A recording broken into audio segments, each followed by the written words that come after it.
In a limestone cave in northern Spain, a single human tooth rested in the earth for nearly 7,000 years. When researchers recovered DNA from it, they found traces of a body that did not fit the simple story we often tell about Europe. Its owner had lived far from the equator, beneath northern skies, yet carried ancestral variants linked to darker skin pigmentation. The journey north had already happened. The change in the skin was still unfolding. Over many later generations, in some populations, a protective layer that had served humans for far longer began to decline. As humans moved north, why did their skin lose an ancient defense? The tooth is small enough to disappear inside a closed hand, yet beneath its enamel, in the protected spaces around the root, fragments of one person's genome survived long after skin, hair, blood, and most of the body had returned to the earth. The tooth came from the Braña Arintero site in the mountains of León, in northern Spain, where the remains of two Mesolithic men were found in a cave. One of them is now known as Braña 1. Researchers estimate that he lived about 7,000 years ago, before farming had fully replaced hunting and gathering across much of Iberia. His genome preserved a combination of traits that did not fit the familiar picture of the continent's past. When researchers sequenced his DNA, they found ancestral forms at several important positions associated with skin pigmentation, including variants near SLC2, 4A5, and SLC45A2. In present-day European populations, derived forms at these positions are strongly associated with lighter average pigmentation. Braña 1 did not carry that familiar combination. At the same time, his genome carried variants associated with blue eyes. The evidence did not provide a photograph, and no responsible reconstruction can recover every shade of his face with certainty. It did show something firm enough to change the historical question. Light eyes could already exist in a Western European hunter-gatherer whose skin-related variants remained largely ancestral. Traits often grouped together in modern minds had not necessarily become common at the same time. The tooth removes one of the easiest explanations. Human beings did not simply walk north, enter Europe, and quickly acquire the range of lighter skin tones now common in many of its populations. Braña 1 lived at roughly 43 degrees north, far beyond the equatorial zone, thousands of years after people had occupied Western Europe. His body still carried a pigmentation pattern linked to an older human environment. Geography had changed. The genome had not yet reached the state that later became widespread around him. A tooth can hold this evidence because it is built as a sealed archive. Enamel contains little DNA, but dentine and cementum beneath it can protect cellular fragments. Those fragments do not remain whole. After death, DNA breaks into shorter and shorter pieces. Chemical changes accumulate at their ends. Water, temperature, microbes, and time all reduce what survives. Ancient DNA research does not find an intact biological message waiting to be read. It recovers millions of damaged fragments, sorts the human pieces from microbial and environmental material, aligns them against reference genomes, and looks for patterns that are unlikely to come from modern contamination. Their damaged ends can help confirm that the molecules are genuinely old. In Braña 1, enough endogenous DNA remained for researchers to reconstruct a complete pre-agricultural European genome at high enough coverage to examine ancestry and selected physical traits. It became a baseline from a time immediately before, or near the beginning of, one of Europe's largest population and subsistence transitions. The tooth preserved the body of a hunter-gatherer before later migrations and expanding farming populations reshaped much of the continent's genetic landscape. The first reading of that genome concerned ancestry. Braña 1 did not fit neatly among present-day Iberians simply because he was found in Spain. His genetic relationships connected him with other ancient hunter-gatherers across western and central Eurasia. Researchers saw evidence of a broad, thinly distributed ancient genomic signature that had extended across large distances from the Upper Paleolithic into the Mesolithic. This does not mean those people formed one uniform population or looked identical. Ancient Europe contained groups separated by terrain, climate, and long periods of limited contact. The genome shows that present-day borders cannot be placed over prehistoric people as permanent biological divisions. The man in the cave belonged to an older population history, much of which was later reduced, displaced, or absorbed as new groups moved across Europe. His tooth therefore carries two kinds of distance. One is the distance between his cave and the equator. The other is the distance between his genetic world and the populations that occupy the same region today. The pigmentation result required particular caution. Genes such as SLC24A5 and SLC45A2 influence pigmentation, but skin color is not controlled by only two switches. It is a polygenic trait shaped by many variants, together with age, hormones, sun exposure, and other biological conditions. The researchers did not recover preserved skin from Braña 1. They inferred likely pigmentation from genetic positions whose effects have been studied in living people. The safest conclusion is that he carried ancestral alleles in several major pigmentation genes, and that lighter skin, in the form common among many present-day Europeans, was not yet universal in Mesolithic Iberia.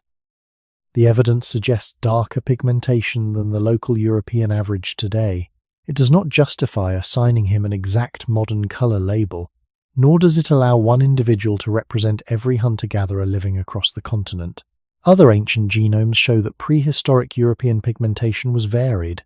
Some northern groups carried different combinations. The importance of Braña 1 lies precisely in that variation. His body demonstrates that northern latitude alone cannot tell us what a person looked like at a particular moment in prehistory. That fact changes the scale of the story. People had been moving through Europe for tens of thousands of years before Braña 1 lived. During the coldest parts of the last ice age, populations contracted into more habitable regions. As temperatures rose, descendants and neighbouring groups expanded again into forests, coasts, river valleys, and newly accessible northern lands. By the Mesolithic, the continent had already experienced repeated movements, local disappearances and returns. A body could travel into a new light environment within one lifetime. A population could cross a large region in a small number of generations. A biological trait, however, becomes common only when its underlying variants are already present or arise, and then increase through inheritance, selection, migration, drift, or some combination of them. There is no rule requiring the body to match a new latitude immediately. Braña 1 is evidence of that delay. The movement north came first. The later widespread reduction in pigmentation came through a slower and more complicated history. The tooth also warns against telling that history as a simple march toward a predetermined European appearance. Evolution has no image of the future. It does not move a population toward a finished form. Variants rise or fall within particular environments and populations, and their paths can be redirected when people migrate, mix, change food sources, or become separated. A trait that later becomes common may once have been rare. A trait that appears ancient may have arrived recently through migration rather than developing in place. In the case of European pigmentation, later ancient DNA shows that different light-associated variants followed different routes and timelines. Some were carried westward by early farming populations with ancestry connected to Anatolia. Others increased more strongly later. Braña 1 stands before much of that change. His genome does not show the end of a process. It shows that the process was still unfinished. There is another quiet detail in his DNA that makes the evidence harder to reduce to a familiar portrait. The variants associated with blue eyes were already present, while several major light skin-associated variants remained ancestral. Eye pigmentation and skin pigmentation had followed partly separate histories. Natural selection can act differently on traits even when they seem visually connected. Genetic variants can also spread for reasons that are difficult to reconstruct from a single genome. Researchers can identify the combinations and compare their frequencies across time, but they cannot recover every pressure that affected every birth and death. The blue eyes of Braña 1 are therefore less important as an unusual visual contrast than as proof that the human body is assembled from many histories at once. There was no single moment when a complete northern appearance arrived. The cave itself keeps the question grounded. Braña 1 was found in a mountainous part of the Iberian Peninsula, not near the Arctic Circle. Northern Spain still receives substantial sunlight, and the people living there could draw nutrients from varied wild foods. Those conditions may have differed greatly from the darker winters, lower solar angles, and seasonal ultraviolet limits found farther north. We do not actually know the complete diet, movements, or lifetime sun exposure of this individual. We should not give him thoughts about his skin or make his body stand for an entire continent. What the record supports is narrower and more useful. About 7,000 years ago, one Western European hunter-gatherer carried a set of pigmentation alleles showing that the later light skin pattern of Europe had not become universal. That single finding places a firm obstacle in the path of an oversimplified story. From there, the evidence widens. One ancient genome cannot establish the frequency of a trait across all Mesolithic populations. Yet it can disprove the claim that everyone in a region must already have shared the later pattern. When additional genomes are placed beside La Braña one, the picture becomes a mosaic. Hunter-gatherers in different parts of Europe carried different combinations of variants, affecting skin, eyes, and hair. Later farming groups introduced other combinations. Still later migrations altered the frequencies again. The body was changing, but it was changing through populations that met, separated, expanded, and sometimes disappeared. The sky above them mattered, though so did movement across the ground. For now, the tooth leaves us at the beginning rather than the answer. It shows a man living far north of humanity's earlier tropical environments, while carrying ancestral pigmentation variants that remained linked to stronger baseline protection from ultraviolet radiation. It shows that the old defense survived the journey for a long time. It also reveals that some traits associated with later Europeans had already appeared while others had not. The body was neither unchanged nor complete. It was carrying layers from different periods, and those layers did not move at the same speed. Before asking why protective pigmentation later declined in some northern populations, we first have to understand what that pigmentation was doing inside the skin, what it protected, and why a defense that had served human bodies for so long could eventually become costly under a different sky. Under a microscope, a thin slice of human skin does not look like a smooth surface. It looks more like a living wall built in layers. At the top are flattened cells that are already nearing the end of their lives. Beneath them sit younger keratinocytes rising slowly toward the surface over a period of weeks. Near the bottom, along the basal layer of the epidermis, a much rarer cell extends several branching arms between its neighbours. This is the melanocyte. It is the cell that manufactures melanin, yet most of the visible pigment in skin does not remain inside it. The pigment is packed into tiny structures called melanosomes, moved outward through the melanocyte's branching extensions, then transferred into surrounding keratinocytes.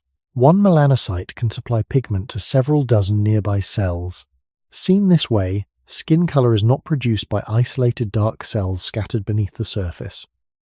It is produced by a cooperative unit in which a small number of pigment-making cells distribute protective material through a much larger field of ordinary epidermal cells. The first unexpected fact appears here. In comparable regions of skin, people with very different visible pigmentation often have melanocyte numbers that are far more similar than their skin colors suggest. Much of the difference lies elsewhere, in how actively those cells make pigment, in the chemistry of the pigment, in the size and maturity of the melanosomes, in how those packages are distributed, and in how long they remain intact after entering keratinocytes. The ancient defense was therefore never simply a greater number of pigment cells. It was a whole system of production, delivery, placement, and persistence. Inside a melanocyte, melanosomes begin as pale, immature compartments. Enzymes and structural proteins gradually turn them into pigment-filled bodies. Tyrosinase is one of the crucial enzymes in this process, helping begin a chain of reactions from the amino acid tyrosine. The chemistry can lead toward different mixtures of melanin. Eumelanin tends to appear brown or black and is generally the more effective absorber and scatterer of ultraviolet radiation. Pheomelanin contributes yellow and reddish tones. It absorbs light differently and under some conditions can take part in reactions that generate oxidative stress. Human skin usually contains mixtures rather than a single pure pigment. The balance between these pigments, together with the quantity and arrangement of melanosomes, helps produce the wide range of skin tones seen across our species. None of these tones forms a separate kind of skin. The same basic cells and pathways are present throughout humanity, operating at different average levels and in different combinations. Once melanosomes are filled, they travel through the melanocyte. Their movement depends on the internal framework of the cell, including microscopic tracts and motor proteins that carry pigment toward the tips of the dendrites. Researchers still discuss the precise manner in which melanin crosses from melanocyte to keratinocyte.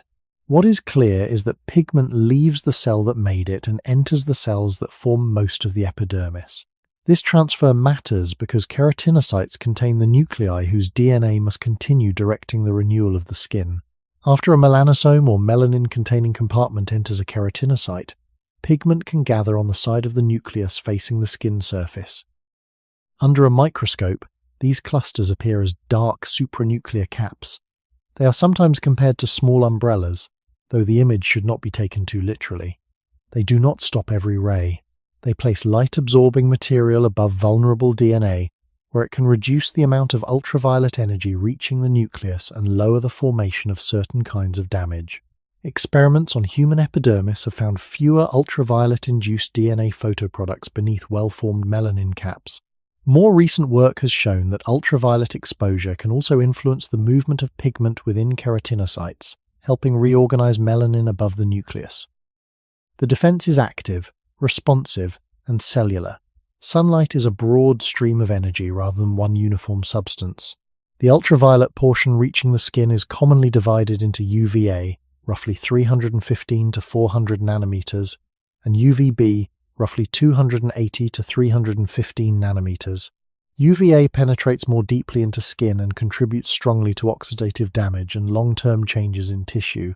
UVB is largely absorbed nearer the surface and can directly alter DNA, including by joining neighboring bases into abnormal structures known as photoproducts.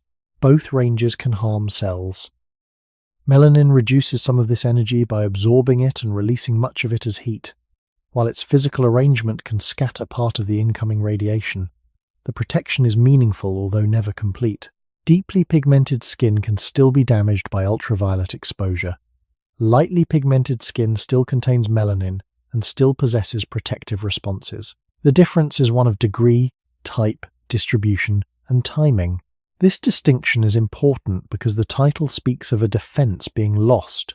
What changed in some northern populations was not the disappearance of melanocytes, the deletion of the melanin pathway, or the transformation of skin into an unprotected tissue. The shift involved a lower average level of constitutive pigmentation, meaning the pigment present before any recent sun exposure. A second layer of pigmentation can develop after exposure. This is facultative pigmentation, commonly called tanning. Keratinocytes that detect ultraviolet damage release signals that influence melanocytes, increasing pigment production and transfer. The visible darkening arrives gradually because new melanin must be made, packaged, and distributed. By the time a tan can be seen, the initiating exposure has already reached the cells. Tanning can add some protection against later exposure, but it does not erase the damage that triggered the response, and the degree of protection varies greatly among individuals. Baseline pigmentation works earlier. Its melanosomes are already present when sunlight arrives. The contrast between these two forms of pigmentation helps define what the older defense provided, protection that did not need to wait for the skin to be warned. The defense also extends beyond the arrangement of caps. Eumelanin can absorb a wide range of wavelengths. Pigment-rich melanosomes may persist longer within keratinocytes and can be distributed more individually through the cell, creating a broader screen. In more lightly pigmented skin, melanosomes tend on average to contain less pigment, may be packaged in clusters more often, and can be broken down more quickly as keratinocytes move upward. These are population-level patterns, not strict rules for every person. Skin varies by body site, age, hormones, and exposure history. Even within one individual, the forearm, inner upper arm, face, palm, and scalp do not display identical pigment behavior. Yet across the populations that have been studied, darker constitutive pigmentation generally corresponds to more eumelanin and to melanosomes that are larger, more mature, and more widely dispersed within keratinocytes. The visible color at the surface is therefore the final result of events that began below it. Synthesis inside melanocytes, transfer across cell boundaries, arrangement around nuclei, and gradual loss as cells rise toward the outer layer. The keratinocyte carrying its pigment cap does not remain in place forever. New cells form near the base. Older cells are displaced upward, flatten, fill with structural proteins, lose their nuclei, and eventually become part of the outer barrier before being shed. Melanin travels with them. Some pigment is degraded during the journey, while some persists into higher layers. The shield must be renewed because the epidermis is continually renewed. A skin defense that appears stable from the outside is the result of constant movement beneath the surface. Cells divide. Pigment is manufactured. Packages are passed between cells. Old material is carried away. The body pays for protection through ongoing biological work. More important is what the pigment does to incoming light.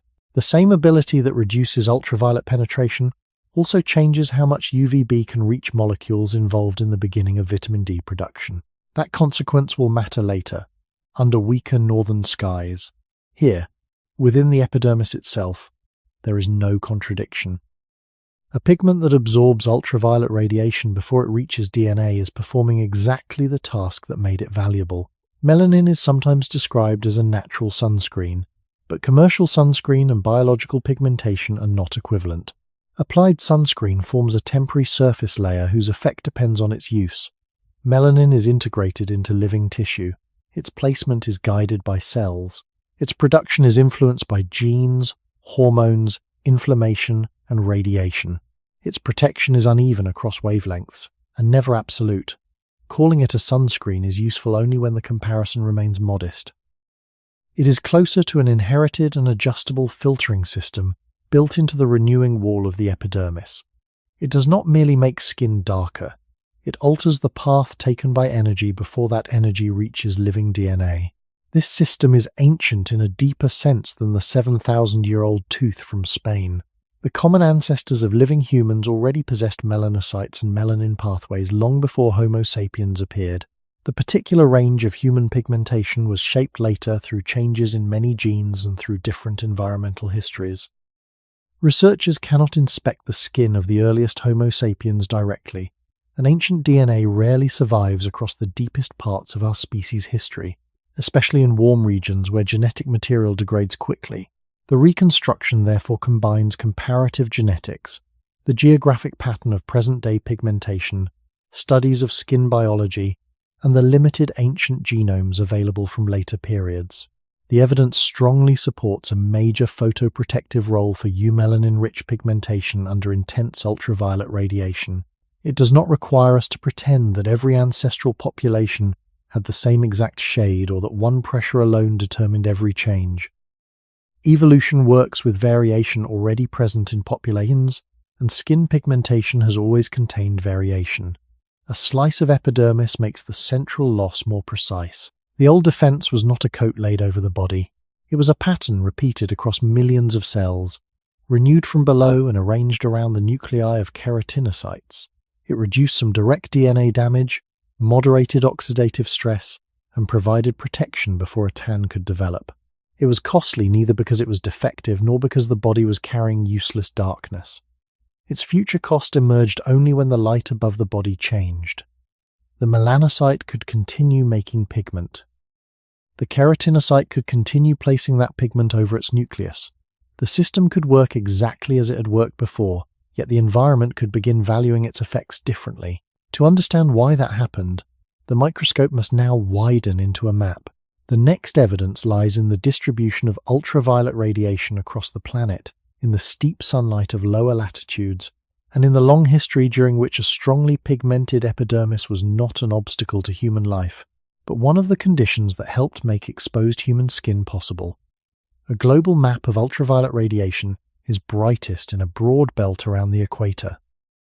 Across equatorial Africa, the sun rises high for much of the year, and its rays reach the ground after passing through a shorter path of atmosphere than they do at higher latitudes. The map does not show heat. It shows energy capable of entering living tissue, altering molecules, and leaving damage inside cells that may never be visible at the surface.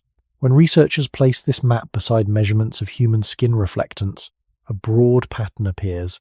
Populations with long histories in regions of intense ultraviolet radiation tend, on average, to have darker constitutive pigmentation. Populations whose ancestors lived for many generations under weaker or strongly seasonal ultraviolet conditions tend, on average, to have lighter pigmentation.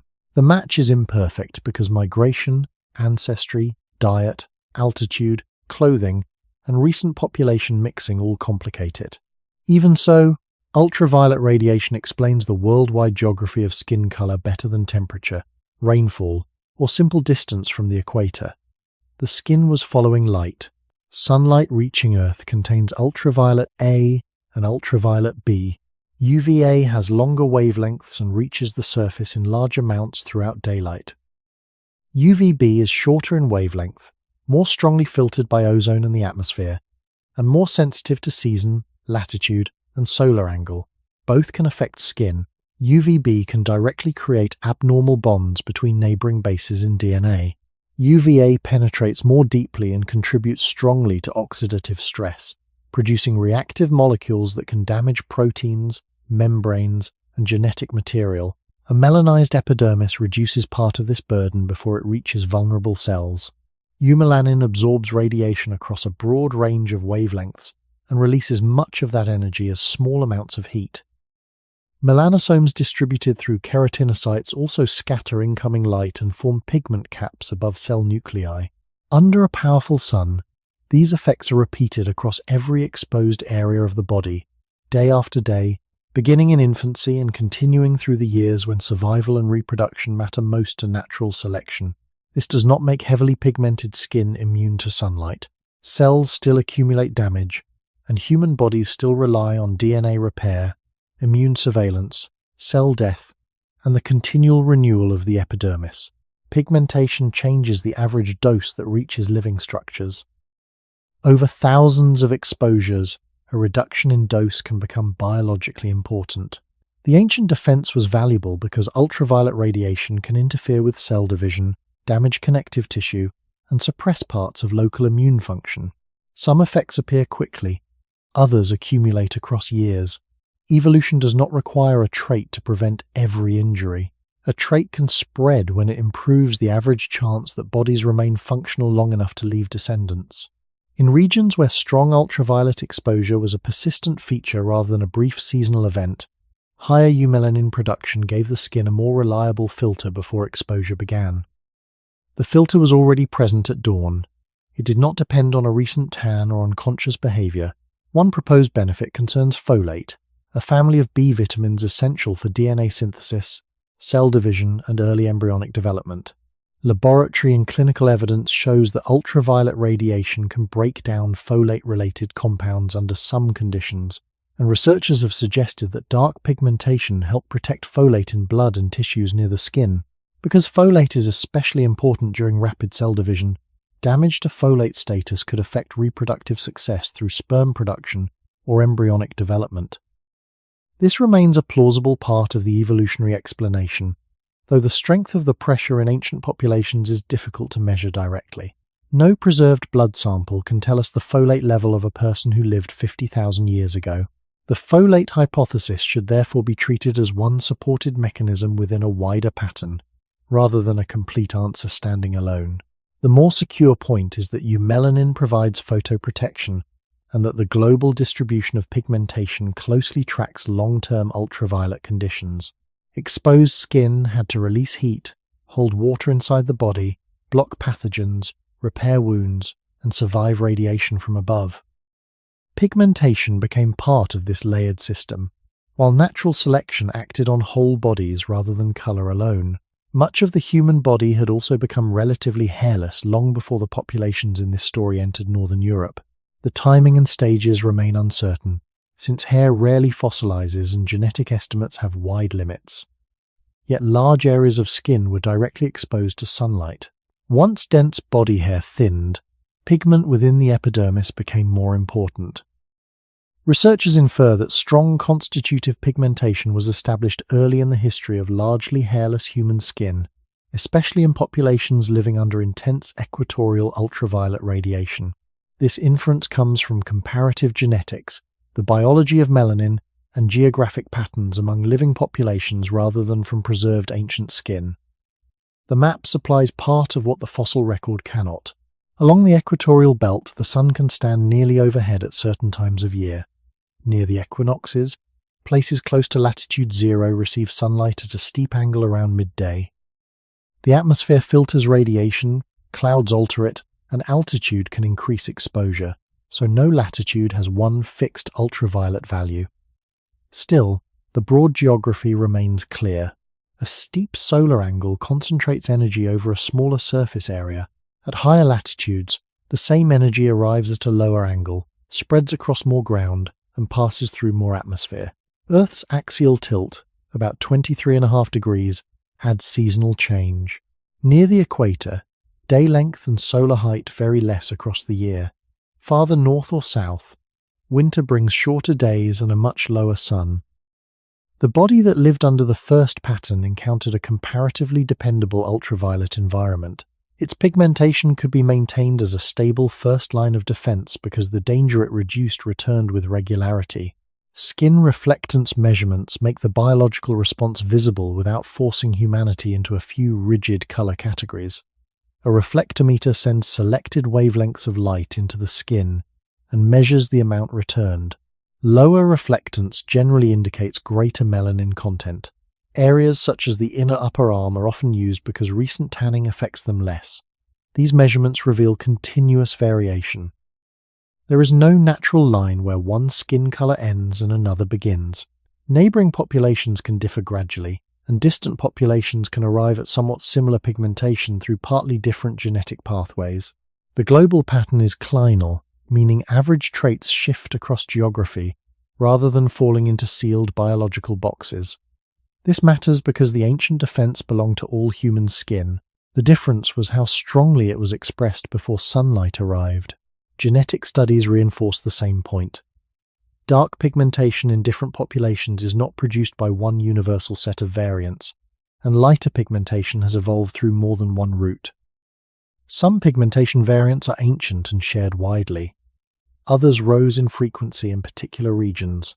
The same visible outcome can be assembled from different combinations of genes affecting melanin production, melanosome development, pigment type, and cellular signaling.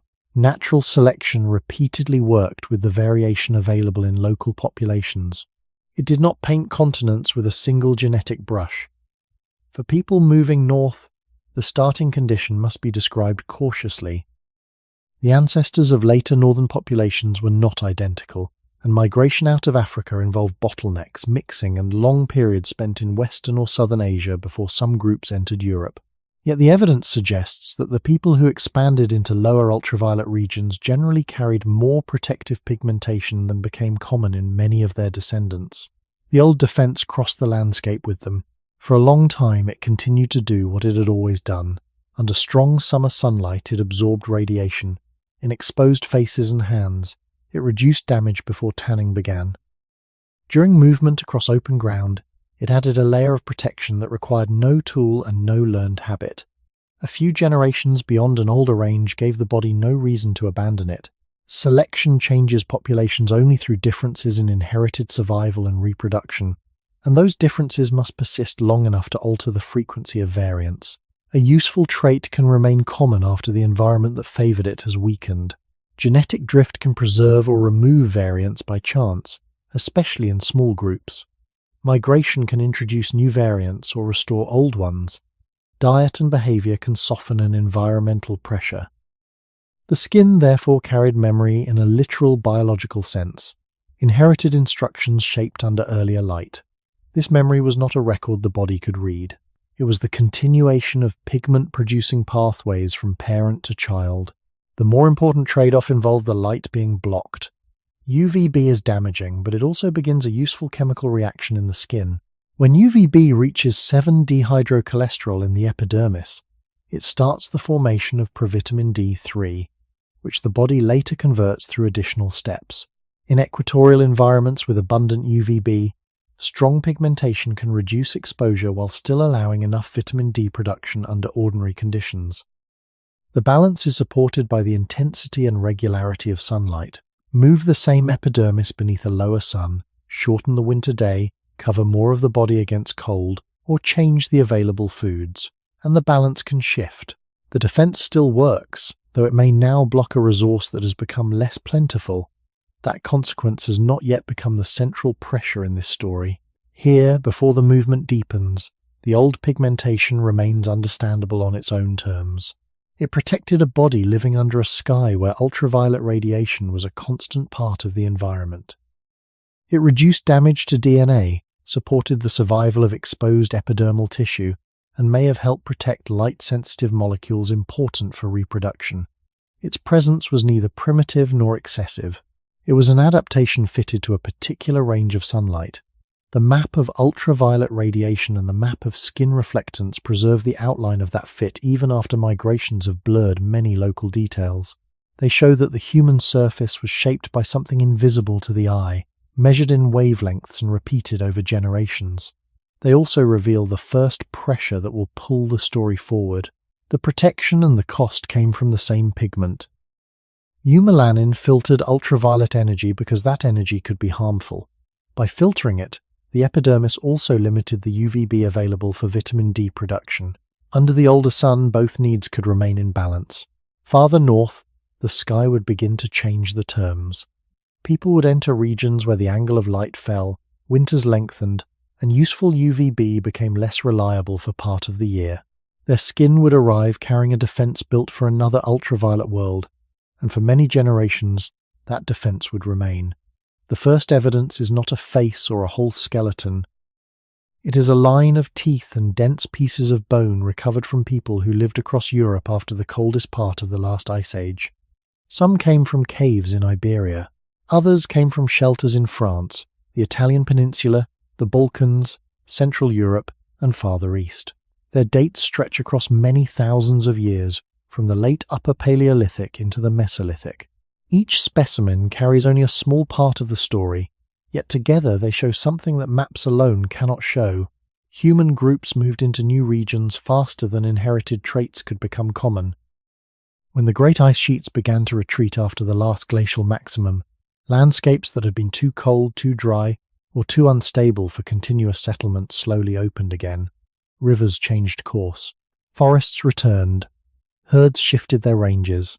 People followed coasts, valleys, plains, and the edges of new woodland. A movement that could happen across a few generations placed human skin beneath a different sky long before natural selection had time to reshape the average pigmentation of those populations. The bones preserve that delay. During the last glacial maximum, roughly 26,000 to 19,000 years ago, large parts of northern Europe were covered by ice or exposed to severe periglacial conditions. Human populations survived mainly in more favourable regions farther south and east, though the details varied from one area to another. Southwestern Europe, including parts of Iberia and France, served as one important refuge. Other populations persisted in southeastern Europe and on the Eastern European plain. Ancient DNA suggests that these refuges did not all contribute equally to later populations. Some lineages expanded when the climate improved, while others were replaced or absorbed.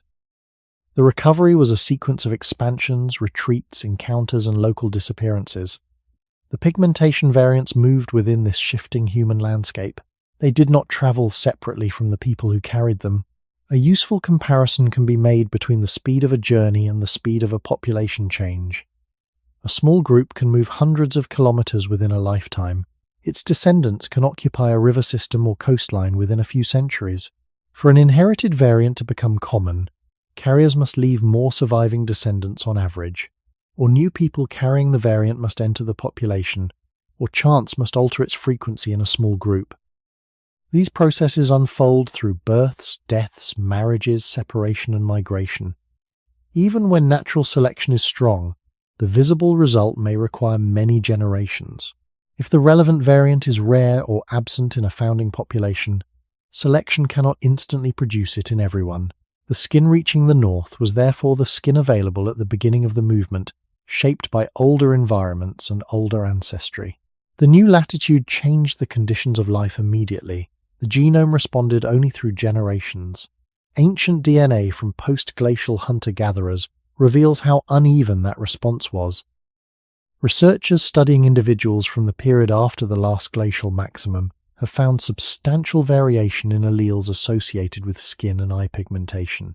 Western hunter-gatherers such as Braña, one often carried ancestral forms at major light pigmentation loci, while some northern hunter-gatherers carried combinations associated with lighter skin. Eastern groups followed still other patterns. These findings do not allow every person to be assigned an exact skin tone, and the samples represent only a small fraction of the people who lived. They do show that prehistoric Europe was not moving in one straight line from dark to light. Different populations carried different mixtures. Some mixtures appeared in the north earlier than others. Some light-associated alleles arrived in western regions through later migration. Some rose in frequency after they were already present. The continent became a patchwork before any later pattern became widespread. One of the most revealing features of the record is the separation between ancestry and location. Two people living at similar latitudes could carry different pigmentation variants because their populations had different histories. Two groups separated by a long distance could share ancestry inherited from an earlier expansion. Climate created pressures, though population movement determined which variants were available for those pressures to act upon. This is why the old defense could persist for thousands of years after people entered lower ultraviolet environments. A population does not discard a useful biological system merely because its average benefit has weakened. The existing system remains, unless inherited differences alter survival or reproduction strongly enough for long enough to shift the population. In small hunter-gatherer groups, chance could be powerful. A variant might become common because a few founders carried it. Another might disappear, even if it was mildly useful.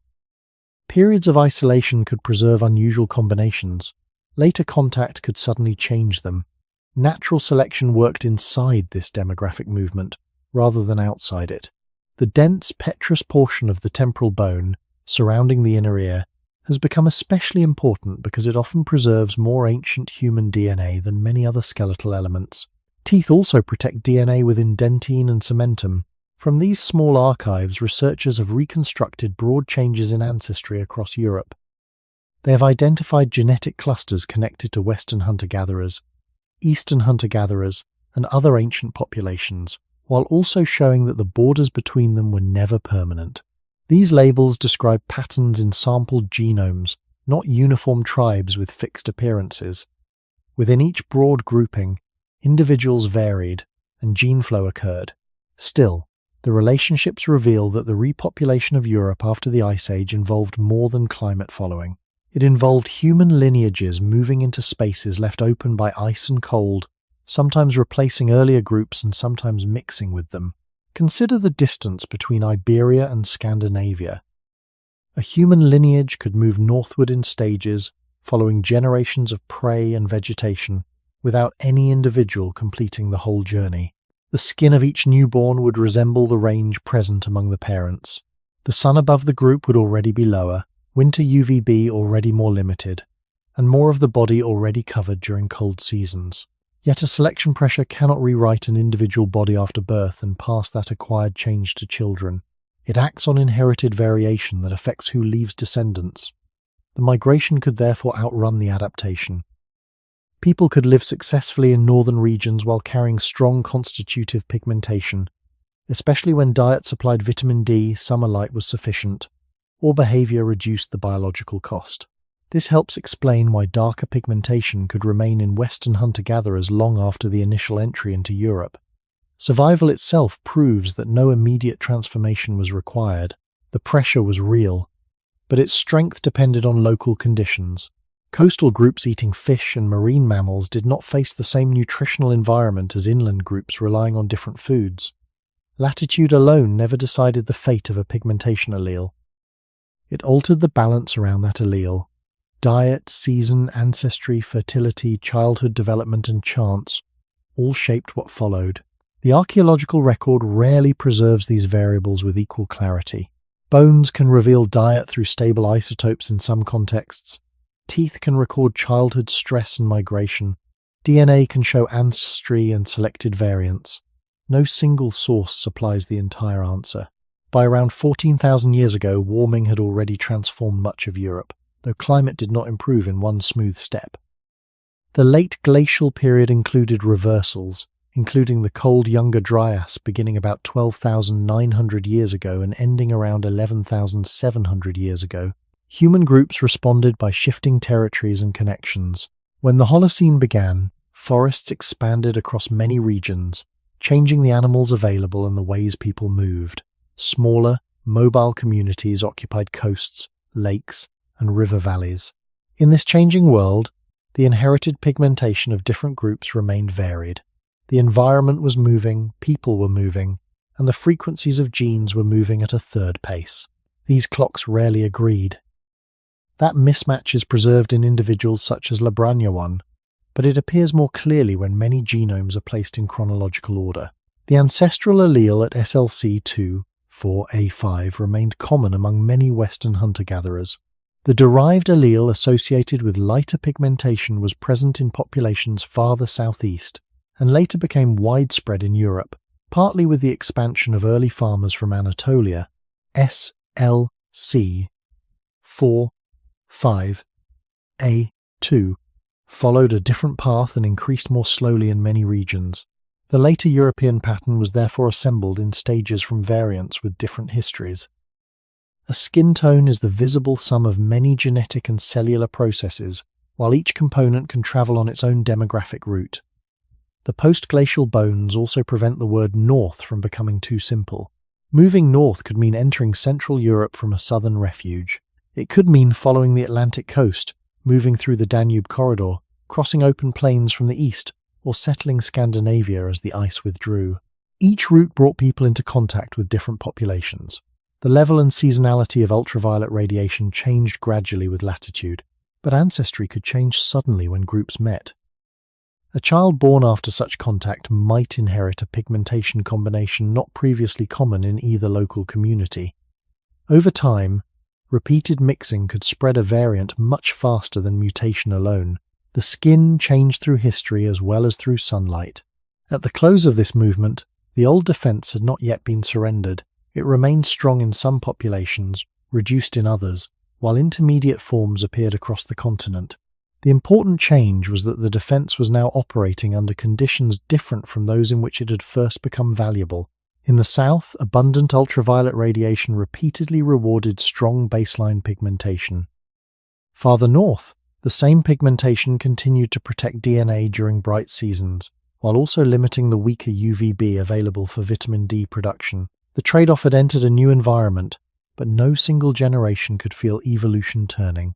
There was only the lower winter sun, the changing diet, the inherited skin of the parents, and the unequal number of descendants left by many bodies over a long span of time. Human movement had carried the ancient defense across Europe before selection and migration began to redistribute the variants beneath it. The journey was already far ahead. The deeper biological shift was only beginning. On a winter graph from northern Europe, most of the visible sunlight remains. The sky still brightens. Shadows still form. Snow, water, stone, and pale grass still reflect light toward the eye. Yet one narrow part of the spectrum has nearly fallen away. The missing band is ultraviolet B, the portion of sunlight that begins the production of vitamin D in human skin. Its absence cannot be judged by brightness alone. A clear winter noon can look brighter than a cloudy summer morning while delivering far less useful UVB to the epidermis. The eye sees daylight, the skin receives a different message. Spectral instruments reveal this difference by separating sunlight into wavelengths and measuring how much energy reaches the ground in each band. Nearer the equator, UVB is available more consistently across the year. Farther north, its strength rises during spring and summer, then declines sharply as the sun sinks lower in the sky. At sufficiently high latitudes, winter sunlight can contain too little UVB for meaningful vitamin D production in the skin for extended periods.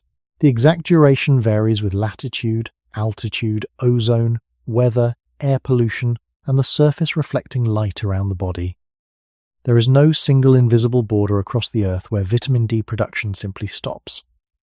There is a widening seasonal interval in which the useful part of sunlight becomes weak, brief, or unreliable. Human bodies moving north entered that interval long before they could measure it. The reason begins with geometry. At noon, near the equator, the sun can stand high above the ground. Its rays travel through a comparatively short column of atmosphere before reaching the skin. At northern latitudes, especially during winter, the sun remains much lower. The same ray must cross a longer path through air. Along that longer path, molecules and particles absorb or scatter more of the shorter ultraviolet wavelengths. Ozone is particularly important because it absorbs UVB strongly. By the time the weakened beam reaches the surface, visible light may remain abundant while the wavelengths needed to start vitamin D production have been reduced far more severely. Earth's axial tilt makes the change seasonal. During northern winter, the hemisphere leans away from the sun. Days shorten, the midday sun stays low, and the window of possible UVB exposure narrows. A body can stand outdoors for hours and still receive less useful UVB than it would during a much shorter summer exposure. The old pigmentation system did not know the season. Melanin continued to absorb and scatter ultraviolet radiation whenever it arrived. That was its function. The change occurred in what the body now needed from the dwindling light. In the lower layers of the epidermis lies a cholesterol-related molecule called 7-dehydrocholesterol. When photons of UVB reach it, they can break one of its chemical bonds and form provitamin D3.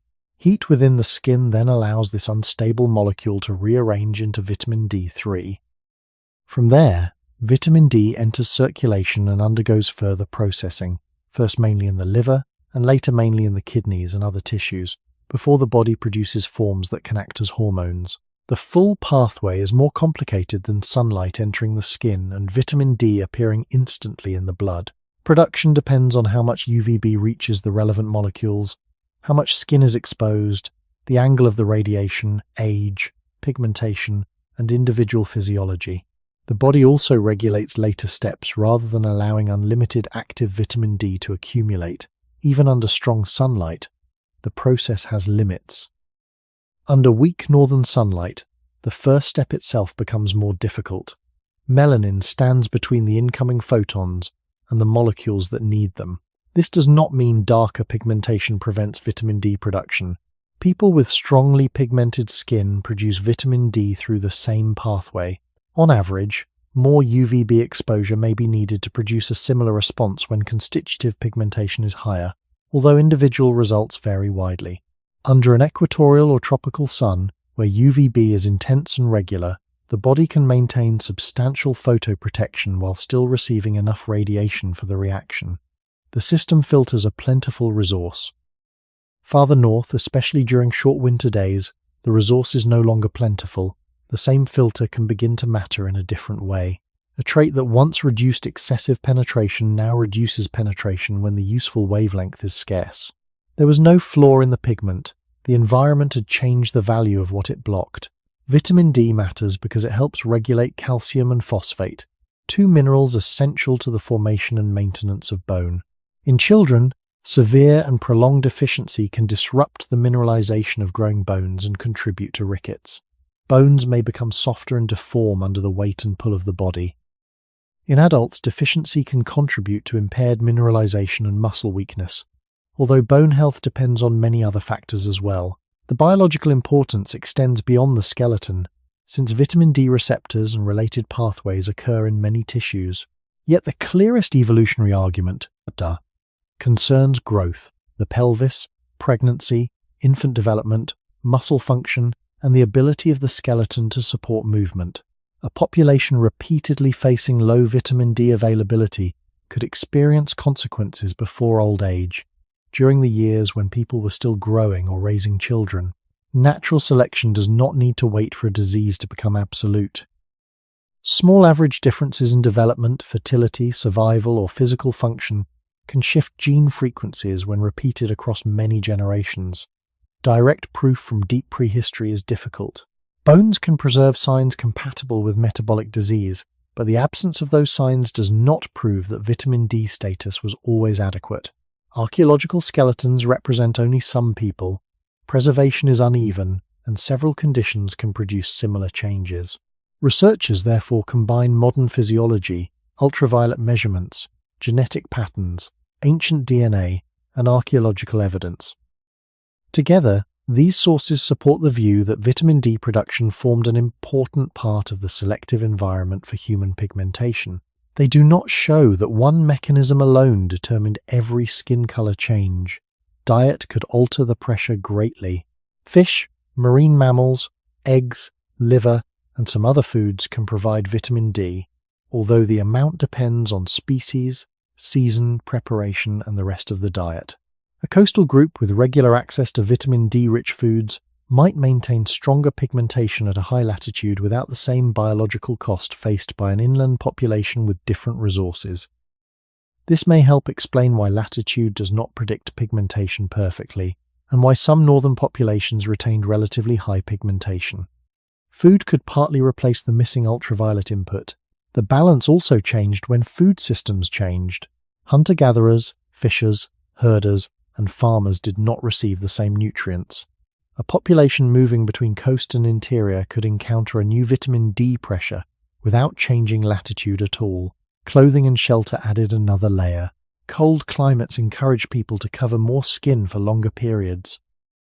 The archaeological record cannot preserve every garment or every way it was worn, but hides, woven fibers, needles, scrapers, and other tools show that clothing had long been part of life in cold regions. Covered skin receives little or no direct UVB. During winter, only the face and hands may remain exposed for much of the day. Even in summer, cultural habits and working conditions affect exposure. Pigmentation, therefore, interacted with behavior. A deeply pigmented body wearing protective clothing under a low sun faced a different ultraviolet environment from the same body under open tropical light. None of these conditions acted alone. Latitude lowered the solar angle. Season shortened the day. The atmosphere removed more UVB. Clothing reduced the exposed area. Diet could supply part of what the skin no longer made. Pigmentation filtered the radiation that remained. Population history determined which genetic variants were present. The selective pressure emerged from the combination. This is why the change did not happen as soon as the first humans crossed into Europe. Some groups may have obtained enough vitamin D through food. Some spent summers under stronger light. Some remained mobile across latitudes. Some populations were small enough for genetic drift to overpower weak selection. Others disappeared, leaving little contribution to later people. The pressure could strengthen or weaken without any visible signal in the landscape. A forest did not need to look different for the UVB reaching the ground to decline. A clear sky did not guarantee useful radiation. A child's growing bones could record a shortage that the adults around the child could not name. By the early Holocene, people across Europe were living under a wide range of these conditions. In the Mediterranean south, winter UVB remained more available than in the far north. Around the Atlantic coast, marine foods could help support vitamin D intake. Inland forests offered different resources. Scandinavia combined high latitude with long summer days and very short winter days. Across this uneven continent, the pressure toward lower pigmentation would not have been identical. Nor did every population respond through the same genes. The evidence from ancient DNA shows that light-associated alleles rose at different times and arrived through different population movements. The ultraviolet environment created a direction of pressure in many places, but demographic history determined the route. The spectral graph gives this history a physical foundation. It shows why visible sunlight cannot be treated as one uniform resource. In summer, the UVB curve rises. In winter, it collapses. At lower latitudes, the variation is smaller. At higher latitudes, the annual difference becomes severe. The melanized epidermis described earlier filters the rising and falling curve without changing its purpose. It remains a defense against ultraviolet damage. Its cost appears because part of that same radiation has become necessary for a separate process. Protection and access are now tied to the same pigment. More melanin can reduce DNA damage under strong exposure. Less melanin can allow more UVB to reach 7-dehydrocholesterol under weak exposure. Neither condition is universally better. Each becomes useful or costly according to the light, food, behavior, and ancestry surrounding the body. This is the central trade-off hidden beneath the title. The ancient defense was not simply abandoned because it was no longer needed. Summer UV could still damage skin in northern regions. Snow and water could reflect additional radiation. people spending long days outdoors still benefited from photoprotection. The selective environment was pulling in two directions. The body needed enough pigment to moderate harmful exposure and little enough pigment to use scarce UVB efficiently. The balance could settle at different points in different populations. It could also change again when people moved, mixed, or adopted new diets. Evolution was not choosing between protection and no protection.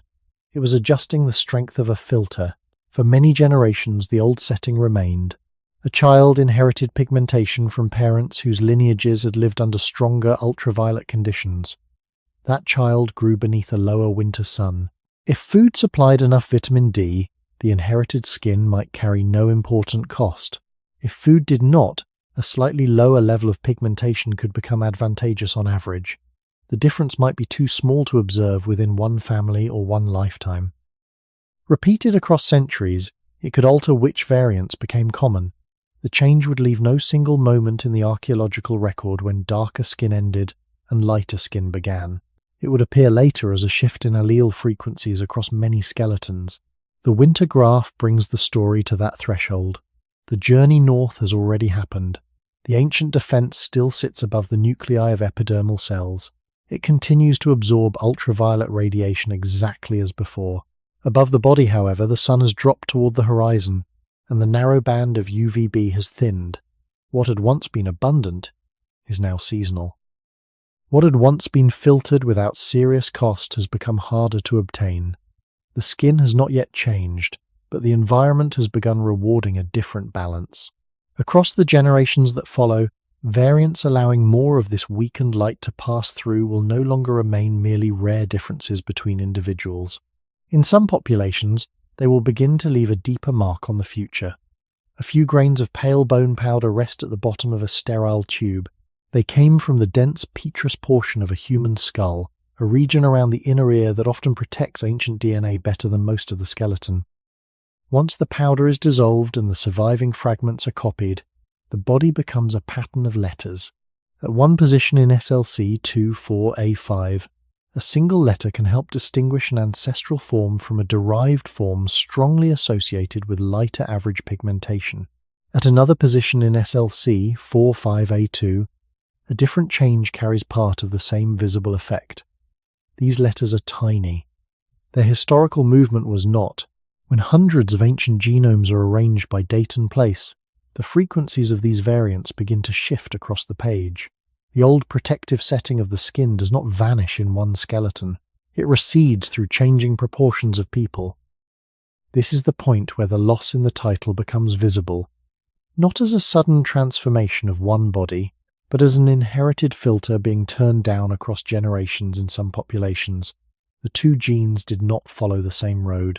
SLC 24A5 helps regulate conditions inside the melanosome, the organelle in which pigment is produced and stored. One derived variant, often identified by the marker RS1426654, has a large, measurable association with lighter pigmentation in many present-day West Eurasian populations. Ancient genomes indicate that this variant was already common among early farming groups connected to Anatolia, and was also present in some populations farther east.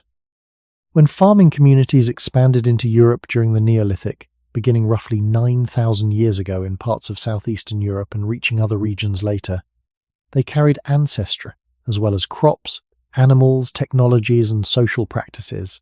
Their movement increased the frequency of the light-associated SLC24A5 variant in many places where local hunter-gatherers had often carried the ancestral form. The skin of Europe changed partly because people moved. SLC45, a two followed a slower and less uniform path.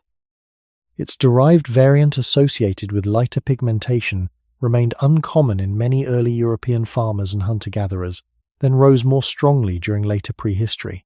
A genetic transect through several thousand years of European remains shows the light-associated SLC24A5 form appearing earlier and becoming common sooner, while the corresponding SLC45A2 form became frequent later. Larger datasets have since found strong evidence of selection acting on SLC45A2. The exact timeline varies by region because Europe was never one breeding population. Southern, northern, eastern, and western communities experienced different mixtures of ancestry and different environmental pressures. Still, the broad sequence matters. The later pigmentation pattern was assembled in stages. One major light-associated allele could become common, while another remained rare. The defense was being reduced one inherited component at a time. A gene name can make this process sound mechanical, as though SLC2, 4A5, and SLC45A2 alone determined the color and protection of the skin. They did not. Human pigmentation is polygenic. Many genes influence melanin synthesis, melanosome development, pigment type, transport, signaling, and the response to ultraviolet exposure. Each variant usually contributes only part of the final outcome, though some have larger average effects than others. Ancient DNA also has missing data. Many remains yield only fragments, and low-coverage genomes may not reveal both copies of a genetic position with certainty. Researchers therefore estimate allele frequencies across groups and use statistical models to separate selection from ancestry change, drift, and sampling error. They are measured traces of particular inherited variants becoming more or less common among the people whose remains have survived and been studied. A rise in a light-associated allele does not automatically prove that natural selection caused the entire rise. Suppose a farming population enters a region carrying a variant at high frequency. If that population grows and contributes many descendants, the variant may become common, even without a local advantage. This is demographic change. If carriers then leave more descendants under the new ultraviolet environment, selection can push the same variant higher. If a small community is founded by only a few families, chance can alter the frequency again. Later migrants can add another wave of ancestry. The history observed in ancient DNA is usually a mixture of these forces. For European pigmentation, the evidence supports both movement and selection. Early farmers helped spread SLC2, 4A, 5 westward and northward. Later frequency changes, especially at SLC45A2, are too strong in several analyses to be explained comfortably by ancestry replacement alone. The loss was therefore not a single mutation sweeping through an empty landscape. It was a negotiation between variants already present, variants arriving with newcomers, and environmental conditions that changed their average consequences. A child receiving one light-associated allele from a farming ancestor and another pigmentation pattern from a local hunter-gatherer parent could carry a combination uncommon in either earlier group. Such combinations multiplied as communities mixed. Some remained local. Others travelled with expanding populations. Over centuries, the visible range of skin pigmentation widened and shifted. Under lower UVB, variants that allowed more radiation to enter the epidermis may have improved vitamin D production on average, especially where diets supplied little vitamin D and much of the body remained covered. In brighter seasons, the same reduction in pigment offered less baseline protection. Selection did not remove this trade-off. It moved the balance. No individual could feel the allele frequency changing. The cells of one body simply followed inherited instructions. Melanocytes made melanosomes. Keratinocytes received them. Pigment accumulated above nuclei. A person carrying a derived SLC2, 4A5 or SLC45A2 variant still produced melanin and still possessed the ancient cellular machinery. The difference lay in average output and distribution. Across a lifetime, that difference could affect how efficiently weak UVB began vitamin D synthesis and how strongly the epidermis filtered damaging radiation. Across a population, small differences in growth, fertility, pregnancy, muscle function or survival could accumulate. Researchers cannot reconstruct the contribution of each pathway for every ancient community. The evidence suggests a selective advantage for lighter pigmentation in parts of northern and western Eurasia, but the size and cause of that advantage changed with diet, latitude, behavior, and ancestry. Early farming communities did not spread through a continent without people. They encountered hunter-gatherers whose families had lived in European landscapes for many generations. In some regions, the newcomers initially remained genetically distinct. In others, mixing increased over time. houses, cultivated fields, domesticated animals, storage, and larger settlements changed patterns of movement and food. These changes could also alter vitamin D pressure. A diet becoming more dependent on cultivated cereals might provide less vitamin D than a diet rich in fatty fish or certain animal tissues. Though local farming diets varied greatly, greater settlement could change time spent outdoors. Clothing practices could differ. Population growth could give the genes of farming groups a demographic advantage independent of pigmentation. The same historical transition therefore moved pigmentation alleles and changed the environment in which they were tested.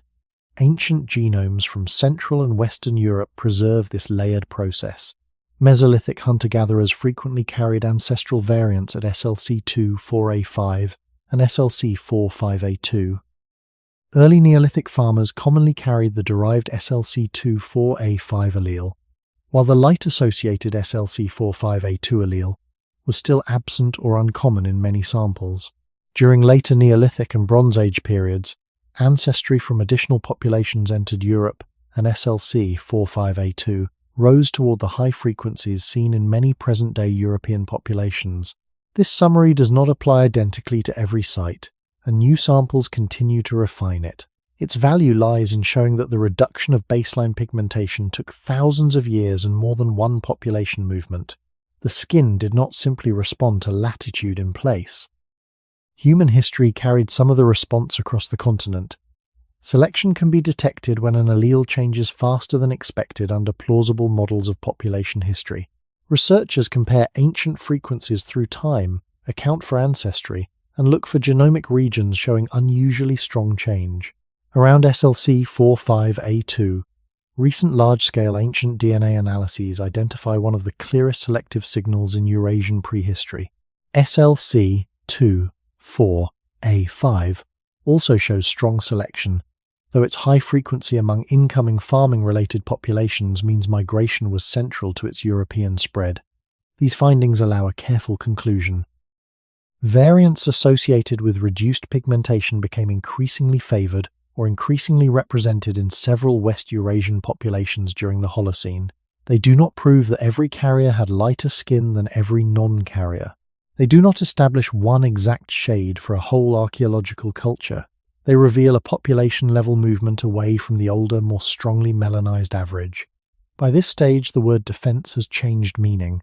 Earlier, it described eumelanin arranged within living epidermis, absorbing and scattering ultraviolet radiation before some of it could damage DNA. Here, the defense becomes measurable through gene frequencies. The machinery remains, but variants affecting its strength are redistributed.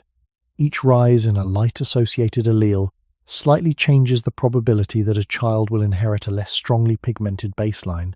Enough such changes alter the average skin of a population. The old protection becomes less common without becoming extinct. It survives in the capacity to tan, in the melanin already present, and in the wide variation among individuals. Evolution has not dismantled the wall.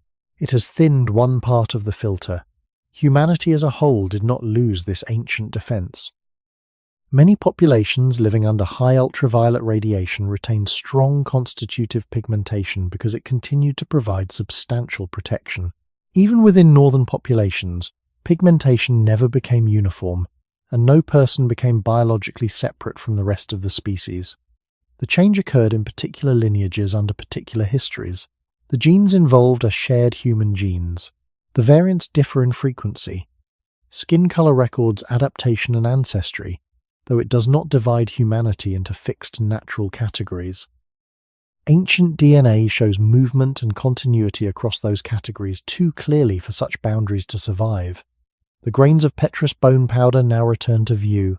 Within them, one letter at SLC2-4A5 and one at SLC4-5A2 can be compared across people separated by centuries. In early hunter-gatherers, ancestral forms are often present. In incoming farmers, one light-associated form becomes common. In later populations, another rises under strong selection. No skeleton marks the exact instant when the ancient defense was lost. Because there was no exact instant, there was a long crossing of frequencies. Before it, the more protective setting remained widespread. After it, a lower setting became increasingly common in some northern and western populations. The journey north had finally entered the skin. What geography began, migration redistributed, and selection deepened. The immediate result was not one new European body, but a continent filled with different combinations, each carrying a different distance from the older human defense. A small fragment of bone from Mesolithic Scandinavia carries a combination that would have seemed impossible under the older, simpler story of European skin. The person from whom it came lived near the northern edge of the continent roughly 8,000 years ago, beneath long summer days and winters in which useful ultraviolet B became scarce. DNA preserved in teeth and dense cranial bone suggests that some Scandinavian hunter-gatherers carried derived variants associated with lighter average skin pigmentation, including forms near SLC2, 4A5 and SLC45A2, while also carrying ancestry related to hunter-gatherer populations from both Western and Eastern Europe. Their genomes do not show a northern people who had simply remained unchanged since entering the region. They show a population assembled from movements that reached Scandinavia by different routes, bringing together genetic combinations that were less common farther south and west. At almost the same time, hunter-gatherers in parts of Iberia still carried ancestral variants at major pigmentation loci. The Braña one, living around 7,000 years ago in northern Spain, belonged to this wider contrast. The north could contain people carrying several light-associated variants, while a man much farther south, yet still within Europe, retained a more protective ancestral pigmentation pattern. Latitude mattered, though latitude alone could not arrange the continent. Ancestry, migration, isolation, food, and chance had turned Europe into a mosaic. The Scandinavian evidence is valuable because it prevents the history from being told as a wave moving evenly from south to north. Some of the people who settled the far north appear to have inherited ancestry from western hunter-gatherers entering from the south or southwest, and from eastern hunter-gatherer-related populations moving through. Northeastern roots. These groups had already spent long periods apart. Their descendants met near coastlines, forests, lakes, and channels revealed as the ice retreated. When their genes combined, the resulting population carried a new mixture of variants affecting skin, eyes, hair, immunity, metabolism, and many traits that ancient DNA cannot reconstruct fully. Natural selection then acted on this mixture under the severe seasonality of northern light. Genomic studies of Scandinavian hunter-gatherers have identified signals consistent with adaptation to high latitude, including pigmentation-associated regions. The safest reading is not that every Scandinavian hunter-gatherer had the same appearance. It is that variants associated with lighter pigmentation were present at meaningful frequencies in some northern groups earlier than they became widespread among many Western European hunter-gatherers. The old defense had begun to recede in one region while remaining stronger in another. This geographic unevenness continued when farming populations entered Europe. Early farmers with ancestry connected to Anatolia expanded through southeastern Europe and along inland and Mediterranean routes beginning around 9,000 years ago. By roughly 7,500 years ago, farming communities had reached parts of Central Europe. They entered Western Europe in later waves, reaching regions of present-day France and Iberia through several routes. Their bones and teeth preserve a different pigmentation history from that of many local hunter-gatherers. The derived SLC 2, 4, A, 5 variant associated with lighter average skin was already common among numerous early farming populations. When these farmers moved, they carried the variant with them. The rise of SLC 2, 4, A5 in Europe therefore cannot be understood only as local bodies gradually responding to northern sunlight. A substantial part of the change arrived through migration. New people entered established landscapes, their populations grew, and their descendants mixed with local groups at different rates. In some places, early farming communities initially remained relatively separate. In others, hunter-gatherer ancestry entered farming populations over generations. Each encounter changed the frequency of pigmentation variants without requiring a new mutation. A child could inherit the derived SLC24, a 5 form from one ancestral line, and a different set of pigment-related variants from another. Across enough births, the visible range of skin shifted. Early Neolithic remains from France provide an especially useful intermediate image. Many of these farmers carried the derived SLC2-4A5 allele, while the light-associated form of SLC45A2 remained less common than it became in later Europeans. Their pigmentation system had therefore moved part of the way toward the combination now frequent across much of the continent, while another major component had not yet completed its rise. One filter had been turned down more strongly than the other. This distinction matters because visible skin tone is produced by many genetic effects added together.